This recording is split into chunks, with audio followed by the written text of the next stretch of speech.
Welcome back to another episode of Life After the Show. Now, as always, we talk about the Yankees, right? And this episode is different because the Yankees finally got the player that they wanted this offseason. And that player's name is Cody Bellinger. Now, Cody and the Yankees have been going back and forth the entire offseason, haggling over numbers, dangling that carrot in front of each other's face, saying, do you want this or not? And it seems to me that whatever materialized in the last few days meant that whatever Cody was offered from the Yankees was what he liked all along. He was just looking for something else to happen. Now, Cody signed for 5 years, 162 million. He got 2 opt-outs and a full no trade clause. Now, that is a massive deal for anyone, right? We know that Cody wanted 7, and I don't know if he wanted more money all along, but we just know that he wanted 7 because why not? That would give you an extra 60 something million if you got those extra 2 years. So Yankees ended up getting him to fold his cards in that area and he signed with them. Now that's really good for the team. Now, I do believe that it's a slight overpay, but the market that we're in right now goes to show that there's a lot of players making a lot of money that maybe they shouldn't be making. So if other players are making more money than they should, then why not give Cody a little bit more? And I think that that was a safe thing to do because I think right now the whole money talk stuff is what matters to these players. I feel like I keep seeing stuff about players just wanting stability and Cody getting 5 years, 2 opt-outs and a full no trade clause. It's that's pretty stable to me. It means that he's the one in complete control. So I do think that it's a good time to really commend the Yankees for giving him what he wanted because all along we were worried that maybe they wouldn't give him exactly what he wanted and that might deter him to go to another team because the last few days we've seen that, Cody was mulling over his options and that maybe there was 2 or 3 teams out there that he would sign with, and I think that really freaked out some fans because the entire offseason all we've thought about is what if Cody Bellinger doesn't sign back? And whenever you see that a few other teams are offering these deals and that Cody's mulling it over, it makes you think that he might have something better than what the Yankees offered him. So I'm glad to see that we can put that behind us. We don't have to play devil's advocate anymore on what are we going to do if Cody doesn't sign? Because if Cody didn't sign, there'd be a lot of fans upset, a lot of people calling for the heads of the front office even more than they already have been, because we know that people have been very upset with the way that the Yankees have been running their team for the last few years. But if you fumbled the bag and didn't get Cody back and he goes cross town to the Mets or he stays in division and goes to the Blue Jays, I mean, come on. Fans would be really upset. That team that you have wouldn't be that great, at least the current team. Now, that's not to say that they wouldn't have been able to go out and get other players, but why am I even entertaining that right now? Because they got him. And that's the focus of this episode, is that they got Cody. Now, Cody's going to come with a lot of versatility defensively. We know that he can play all 3 outfield spots at a premium level, right? And God forbid anything happens to Ben Rice, but Cody can go and play first base if something does, okay? The other thing that's really good about Cody is that he smashes left-handed pitching. Now, the whole thing about Jason Dominguez getting his shot in left field was something that fans have been calling for a long time. But Jason doesn't hit left-handed pitching that well. He doesn't see it that often. And so the fact that Jason didn't hit lefties that well and Cody does hit lefties pretty well, it makes you think that Cody's going to be in there full time versus how long of a leash would Jason have had if he didn't come out the gate swinging it pretty hot against those left-handed hitters. I think that's why we've been seeing or left-handed pitchers. I think that's why we've been seeing the entire offseason that there is a right-handed platoon chance that they would go out and get maybe Harrison Bader or Austin Hayes. And I think that that stuff is done now. I don't think that we're going to really see any of those guys be mentioned anymore. I don't know why we would. If we do, it'd be like a 5th outfielder spot. But I think that the Cody stuff gives them a lot of versatility to do some stuff with those younger guys that they have on the roster. Now, none of them getting traded is guaranteed, but I do believe that right now Cashman has some leverage that he can go out and use. Now, let's talk about those 2 guys, right? Because everyone wanted them to get their chance. Both of those players are really good players that you can dream on for them to be really good.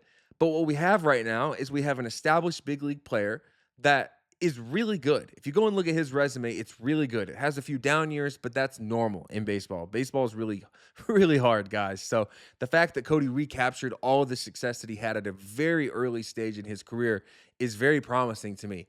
To me, it shows that Cody was able to figure out the game of baseball because maybe there was a chance at the beginning of his career that he was just really good without knowing why.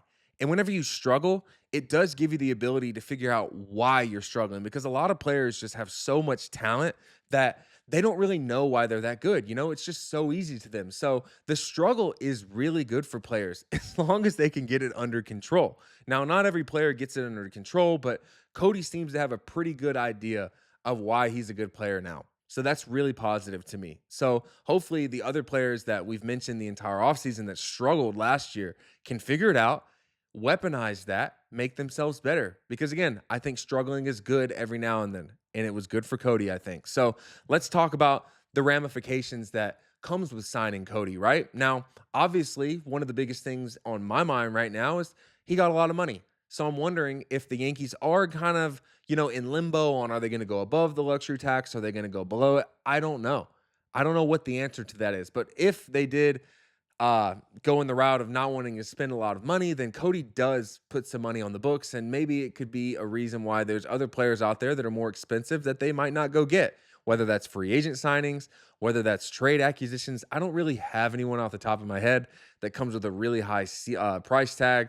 The Tariq Skubal stuff has a high price tag. I don't think the Yankees get him, but that's the only one I could think of in that fine amount of time that I had to think about it. Now, the other thing that I'm thinking about is the two outfielders, right? Jason Dominguez and Spencer Jones. Fans have been saying all along during the time of haggling with the contract with Cody that why not let the kids play? And I think that's a fair statement. I think that's something that the Yankees don't do all that often. At least they don't do it for a long period of time. I think that one thing that comes with being a New York Yankee is knowing that they're going to replace you with somebody that's just better and more expensive most of the time, right? And that's a scary part about being a young player in the Bronx's minor league system because when you're a young player, you don't have a lot of money attached to you. So whenever you have a little bit of money on your name versus a guy that has a lot of money, the Yankees do operate like a business still. It's going to be really hard to bench the guy that's making $30 million and play the guy that's making minimum wage at 8 or 900K.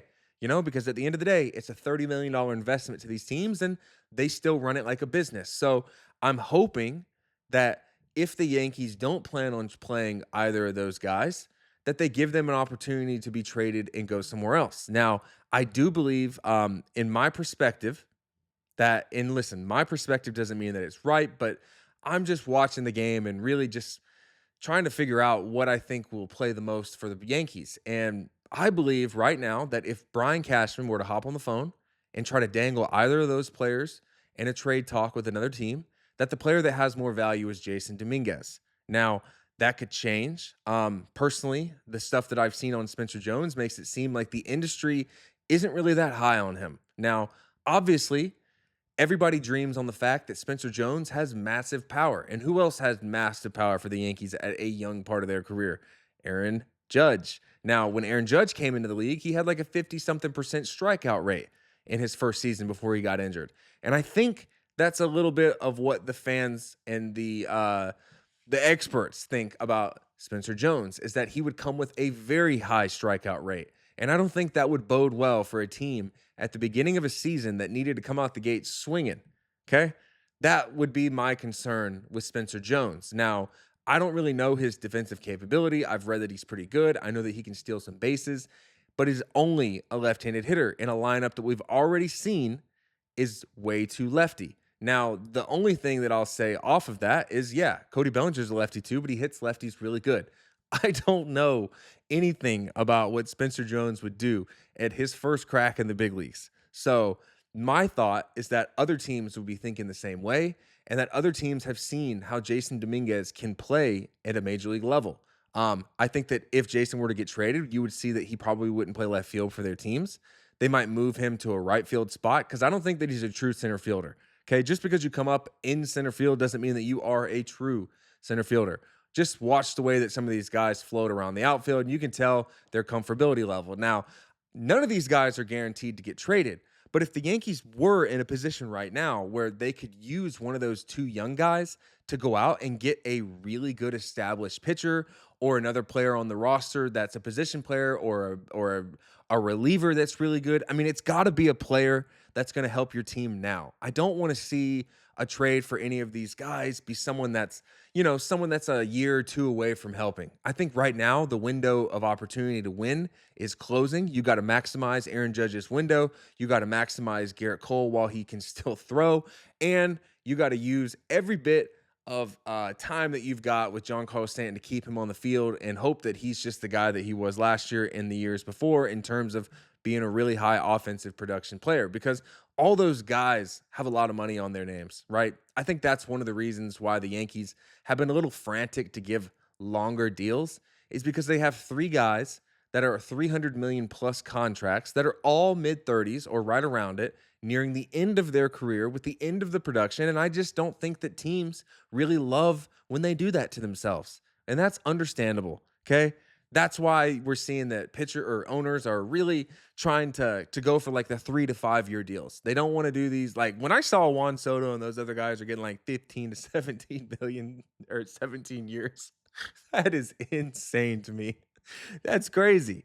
So wow. But listen, we do it and they offer them. But listen, I'm excited for you guys. I'm excited for myself. I'm excited for the Yankees. I'm excited just in general that Cody Bellinger is back, because all along this offseason, it's been very negative, very negative. So Cody being back might give the Yankees the ability to make some of those trades. And we know damn well that they've got two guys that other teams might be interested in. But in my perspective, like I said a few minutes ago, Jason Dominguez has more value. Switch hitter, younger, and honestly, I don't know. All right, guys, we're hopping in here to give a shout out to the first sponsor of this podcast, which is going to be Viore. We actually are wearing Viore pieces right now, and we actually got the opportunity to go to the store here in Atlanta to pick out some of the pieces. Life After the Show podcast reporting outside of Viore in Buckhead, Atlanta right now. We're about to go inside and shop for some new clothes. I cannot wait. You ready? We're ready, bro. Let's do it.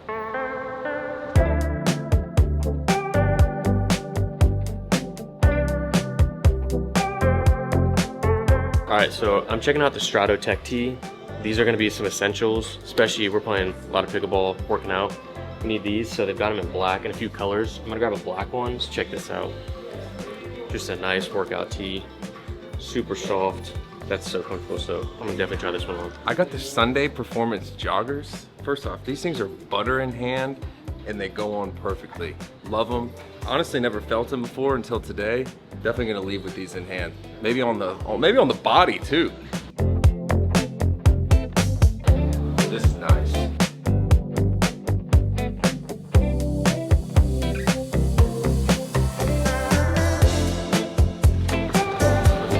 But here's the thing. Do I think that Jason Dominguez's star caliber is the same as it was before he made it to the major leagues right now? No. Do I think he can recapture that? Yeah. But do I think that he's going to go out and be a guy that hits 40, 50 homers? I don't know. We'll see. Will Spencer Jones do that? I don't know.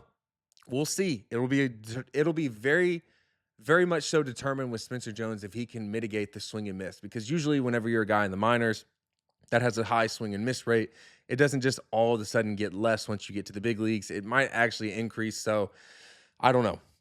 I think that if they were to swing a trade and you were to see that Jason Dominguez goes, the player return would be better versus if they were to trade Spencer Jones. I don't think that the player return will be as high as what it would be for Jason, but I might be wrong. Again, neither of them are guaranteed to get traded, but getting Cody back on this roster surely gives you the opportunity to try to go out and use one of those guys that won't get a lot of playing time and maybe land you a big fish. I'd like to see it. I really would. I'm a fan of giving players the chance to play. Now, right now, I know that might come at a cost in terms of what you guys might feel with that comment, but Cody Bellinger gives your team the best chance to win right now, because right now, we've mentioned it many times on this pod, the Yankees have a lot of areas that need help in, and thank God they figured out the left field spot, okay? Because the shortstop, the third base, the catcher, some of the pitchers, those positions come with some risk still. Now, I'm hoping that we can see a world where those positions, if they don't get new players, that those positions bounce back. It would make the podcast vibes way better, people. I'm not trying to just be negative Nancy all day. And sorry if your name is Nancy, but I'm not trying to be negative all day. You know, obviously, I know that in today's world, negativity sells, but I don't think that the viewers that watch this podcast and the viewers that watch the Yankees necessarily just want to be miserable all the time. So it's good to see that Brian Cashman and the front office and Hal Steinbrenner were able to finally go out and make a move, because the fans have been questioning all offseason, what are you doing? You know, and it would have really sucked if the one guy that they wanted the most jettisoned and went somewhere else, because we know that the Yankees were not going to be in a bidding war against themselves. And I think that right now we got to give them their flowers a little bit. They knew the market on Cody. They knew that maybe there wasn't going to be another deal out there. Now, listen, I think it's worth it to note this. I think that listen, this is all my perspective again. I haven't seen anything, but I could just assume. I think that the Mets would have been a serious player in Cody Bellinger, but something maybe with that Bo Bichette deal that they gave him maybe deterred them from wanting to overpay for Cody. Because last night we saw that the Mets got Luis Robert Jr., and then immediately today the Yankees get Cody Bellinger back. So it makes me think that Cody and the Mets were talking, right? And that maybe Scott Boras was trying to go to the richest owner in baseball and drive that price up. And that the owner was like, I'm just not going to do that. And that the whole time he knew that he could just go get Luis Robert Jr. and get him for $20 million a year. And then he's got a club option next year for $20 million. So it's like you get him for less money. And listen, I'll say it. This is my own perspective. It's hard to say, but when both of those guys are the best that they are, I don't know who's better. I got to see Luis Robert Jr. up close in person, and when he's on, he is on. But when he's off, he's off. He doesn't really have a great approach. He really swings at everything, but he's just so talented. And I do think that the difference between the two of them is that Cody had a down year, had a few down years, but came back. We're still waiting to see if Luis Robert can come back. Luis's ceiling is higher than Cody's. If you ask me, he's a better athlete.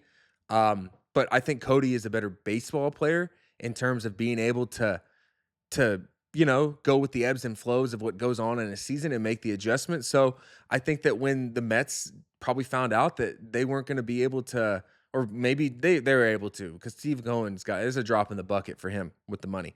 But I think that the fact that maybe Cody was probably wanting more money is what made the Mets go out and get Robert last night, which is why we saw Cody sign today. So I think that maybe the Yankees knew what they were doing all along.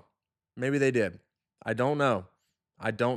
Because if the Yankees or if the Mets didn't sign Bo Bichette, then I think they were getting Cody Bellinger. But I think that they had their players in order of who they wanted the most. And obviously I told you guys, when stuff happens, it happens fast. They pivot quickly. You just saw Robert gets traded. Very next day, Bellinger signs, and then Bregman signs, and then Tucker signs. And it's just like stuff goes quickly because teams know that these other teams are like sharks in the water. And these players are the blood. They smell the blood. They go after the blood. They want it. And right now, it's just good to see that the Yankees got Cody Bellinger. I do think that he helps them significantly. I'm hoping that they can add a few more players around them. I don't know exactly off the top of my head who I think they should go after next, but there's some pretty premium spots on their roster that still need fixing, and I do believe that the spot that's the most at risk now is shortstop, because we're going to see that Caballero is going to go in as the starter, and then Brian Cashman said in the past that may the best man win, and I don't really think that they're going to keep Anthony Volpe down in the minors for too long. I don't know if he'll even be in the minors outside of the fact that he's doing a rehab assignment. He's got some options. I don't think they'll use him. But I don't know.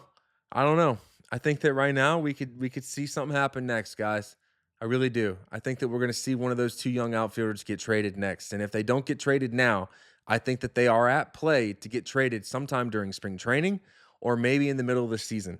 And spring training might be more feasible because you'll start to see that the rosters will take shape, guys will get hurt, and teams will have needs. And Brian Cashman's going to be that person that's definitely going to leverage his good players that he has depth in the area of, because I think that he knows that he's got some guys that aren't established that he can use to, because no, you never know. You never know. I mean, look at me. Everyone thought that I was going to be a great player. Now I'm doing a podcast. I mean, it happens quickly. So you just don't know with these young guys. And what I think happens with the big guys, the more established players, is they come with more consistency and just more ability to have trust in. That's what it comes down to. So it does suck being a young player coming up with the Yankees, but I do believe that the Yankees still have some more moves in them, and it's just a good day that they did it, guys.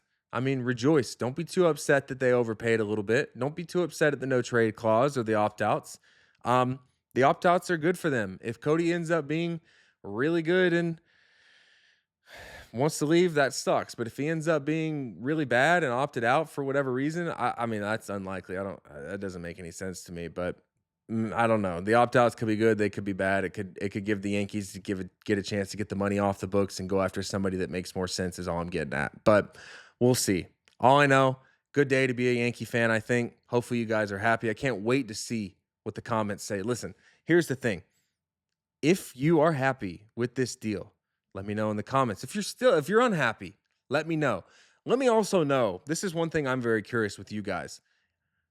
Who do you think has more trade value, Jason Dominguez or Spencer Jones? And be honest, your own perspective. Don't let anyone else outside of me or anyone outside of you skew what you actually believe. Just let me know, because my opinion is that Jason Dominguez has more value. Switch hitter, younger, already played in the big leagues. Seems to me like he's got more, but I would love to hear what you guys have to say. And listen, as always, this is life after the show, and we're covering the Yankees. So Cody Bellinger's back with them. The whole world can go back to spinning in the right direction, and we'll keep this rolling, guys. So as always, thank you for watching. Like, subscribe, send this to anyone that you think has interest in hearing the Yankees being covered in a different way. Signing out. Thank you.